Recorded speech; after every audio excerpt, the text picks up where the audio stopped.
তৃণমূলের কাউন্সিলররা তারা আসতে চাইলেন না বৈঠকে। মমতা বন্দ্যোপাধ্যায় তড়িঘড়ি বৈঠক ক্যান্সেল করে দিলেন, তারপর রওনা দিলেন দিল্লিতে।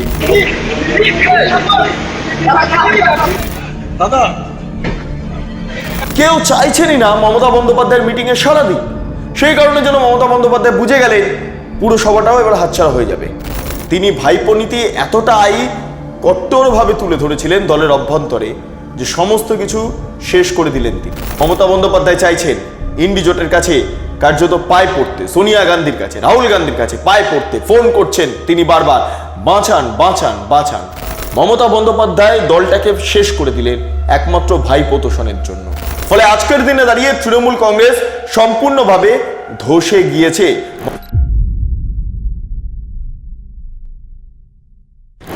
অত্যন্ত উদ্বেগে তৃণমূল কংগ্রেস।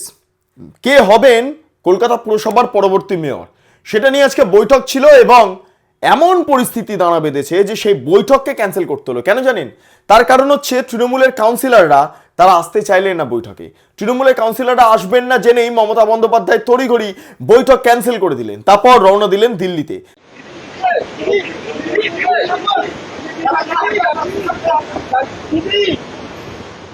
তার আগে অভিষেক বন্দ্যোপাধ্যায় রওনা দিয়ে দিয়েছিলেন, তারপর মমতা বন্দ্যোপাধ্যায় রওনা দিলেন। এবার ইন্ডি জোটের হাত জোর করে একটাই কথা বলবেন, আমার তৃণমূল কংগ্রেসকে বাঁচান। বাঁচান, না হলে কালীঘাট মন্দিরের বাইরে ভিক্ষে করতে হবে অথবা পাগলাগারদে যেতে হবে। মমতা বন্দ্যোপাধ্যায়ের এই আরতি, এই আর্তনাদ এবার ইন্ডি জোটের সামনে উঠে আসবে এবং তার পেছনে থাকবেন অভিষেক বন্দ্যোপাধ্যায়। মমতা বন্দ্যোপাধ্যায় অত্যন্ত প্রিয় ভাইপো, চোর, জোচ্চোর, একদম মস্তান গুন্ডা পোষা এক ভাইপো, সে ভাইপো মমতা বন্দ্যোপাধ্যায়ের পেছনে থাকবেন।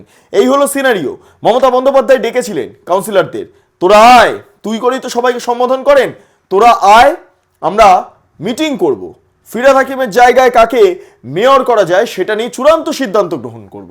কিন্তু অদ্ভুত বিষয়, কোনো কাউন্সিলরই আসতে চাইলেন না। এই মেয়র ইন কাউন্সিল টাউন্সিল ইত্যাদি ইত্যাদি বিষয় রয়েছে, বিভিন্ন পদ রয়েছে, কেউ নো ওয়ান, তারা কেউ রাজি হলেন না আসতে। মেয়র পরিষদ থেকে শুরু করে কাউন্সিলর কেউ রাজি হলেন না। কেউ চাইছেনই না মমতা বন্দ্যোপাধ্যায়ের মিটিংয়ে সারা দিক। সেই কারণে যেন মমতা বন্দ্যোপাধ্যায় বুঝে গেলেন পুরো সভাটাও এবার হাতছাড়া হয়ে যাবে। এমনিতেও রাজ্যপাল বলেই দিয়েছেন যে জলদি কাউন্সিলরের মাধ্যমে নির্বাচন করে নতুন করে মেয়র সামনে নিয়ে আসুন অথবা পুরসভা ভেঙে দিন। সম্ভবত এবার কলকাতা পুরসভা ভাঙা হতে পারে, সম্ভবত, কারণ তৃণমূল কংগ্রেস পাচ্ছে না খুঁজে, কাউন্সিলর পাচ্ছে না। কে মেয়র হবে, মেয়র কেউ হতেই চাইছেন না। কলকাতা পুরসভার মেয়র হওয়ার জন্য লোকে ওঁত পেতে থাকতেন এবং আজকের দিনে দাঁড়িয়ে কেউ মেয়র হতে চাইছেনই না। এমন অবস্থা, পুরো ক্যান্সেল, সব বাতিল। ঝমঝমিয়ে বৃষ্টি নামলো বিকেলবেলা, মমতা বন্দ্যোপাধ্যায় পাড়ি দিলেন ইন্ডি জোটের বৈঠকে উপস্থিত হতে এবং সেই বৈঠক নিয়ে ডেরেক ওব্রায়ান অত্যন্ত আশাবাদী। তাই তিনি বিভিন্ন টুইট পোস্ট করছেন।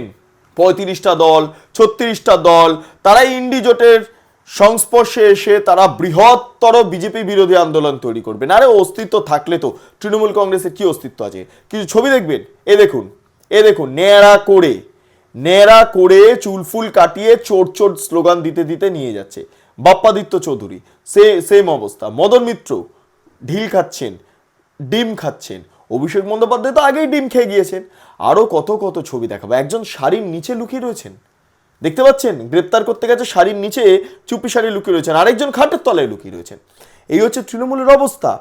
চোর জোচ্চোর না হলে লোকাবে কেন? আর তৃণমূল কংগ্রেসের প্রতি মানুষের আস্থা সম্পূর্ণভাবে হারিয়ে গিয়েছে। কেউ আর পছন্দ করছে না দলটিকে। তার কারণ এই চোর জোচ্চোরকে সামনে রেখে তৃণমূল কংগ্রেস লুট চালিয়েছে, রাজত্ব চালিয়েছে, হত্যা চালিয়েছে, ধর্ষণ চালিয়েছে। আর কি বাকি? সমাজ বিরোধীদের পার্টিতে রূপান্তরিত হয়েছিল, থ্রেড কালচারে পুরো রাজ্যটাকে পরিণত করার একটা প্রচেষ্টা চালিয়েছিল, হিন্দু নিধনের জন্য প্রচেষ্টা চালিয়েছিল এই তৃণমূল কংগ্রেস। ফলে এই যে বিজেপি সরকার যেটা এসছে তাতে কিছু করা উচিত এখন, কেন এরা চালাতে পারছে না, এরা চালাতে পারবেও না। তাদেরই কিছু করা উচিত, তাদেরই কিছু সামনে আসা উচিত কি করলে কি ভালো হবে। পরিষদ এখন তৃণমূলের আন্ডারে আছে কিন্তু কাজ করার মতো কেউ নেই, কেউ কাজ করছে না। আর যারা কাজ করতে যাবে তাদের কেউ কাজ করার মতো নেই, যারা করতে যাচ্ছে তারা ভয় পালিয়ে যাচ্ছে। কে কাজ করবে এখানে? পৌরসভার পৌরসভা পৌরসভা তো ভেঙে দিয়েছে, পৌরসভা তো ভেঙে নতুন করে তৈরি করুক। মেয়রে তো কেউ নেই, মেয়রও কেউ নেই, তৈরি করুক, তৈরি হোক নতুন করে, ফের তো কাজকাম শুরু হবে। তৃণমূলের আন্ডারে না, এখন ওটা তো বিজেপির আন্ডারে আছে। আছে, কিন্তু থাকলে কি হবে, ওদের ডানা কাটা পরি হয়ে থাকে, ডানা কাটা পরি হয়ে আছে, এছাড়া আর কিছুই না। মানে আমি আছি কিন্তু আমার করার কিছু ক্ষমতা নেই, এরকম ব্যাপার। আজকের দিনে দাঁড়িয়ে তৃণমূল কংগ্রেস সম্পূর্ণভাবে ধসে গিয়েছে।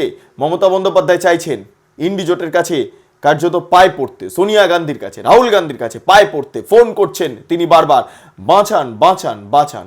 এই অবস্থা, এই পরিস্থিতি, এবং এই অবস্থা থেকে নিজেকে বাঁচাতে মমতা বন্দ্যোপাধ্যায়ের যে সক্রিয়তা, সেটা যদি তিনি প্রথম দিকে মানুষের জন্য কাজ করতেন, তাহলে হয়তো আজকে তাকে এই দিনটা দেখতে হতো না। মমতা বন্দ্যোপাধ্যায় চলে গেলেন কিভাবে? মিটিং ফিটিং না করে, পুরসভার এই সমস্ত লোকজনকে না ধরে, পুরসভা নিয়ে আলোচনা না করে দিল্লিতে চলে গেলেন একটাই কারণে, কারণ পুরসভা যাক। মমতা বন্দ্যোপাধ্যায় এবার চাইছেন যে দিল্লির মাধ্যমে গোটা এই প্রক্রিয়াটাকে সম্পন্ন করতে।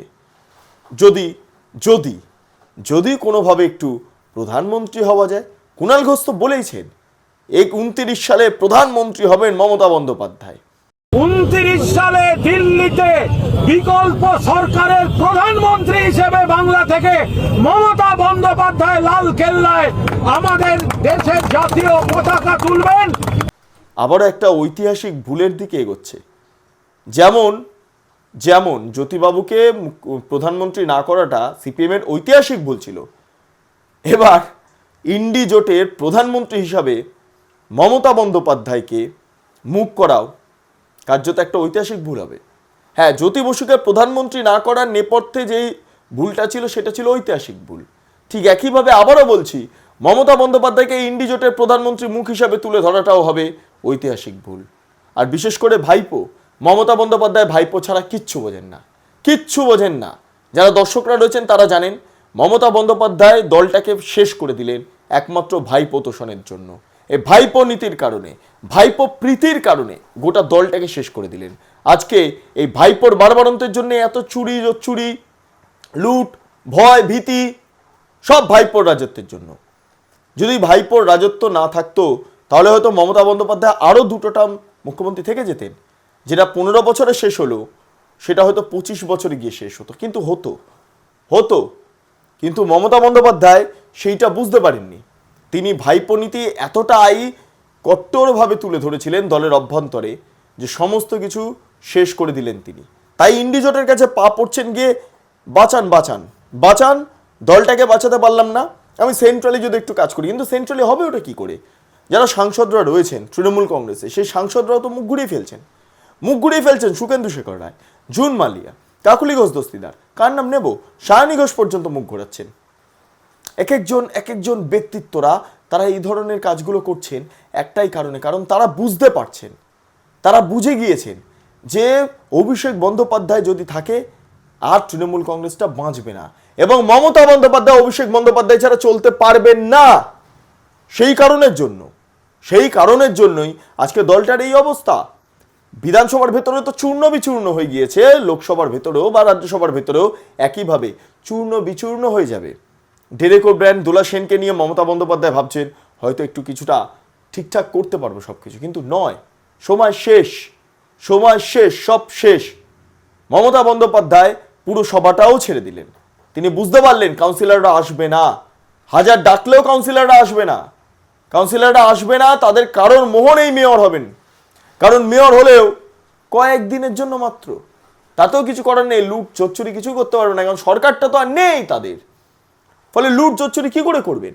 কেউ আর শেষ জীবনে এসে কেস খেতে চায়? কেউ আর প্রকাশ্যে এসে পচা ডিম খেতে চায়? কেউ চায় না।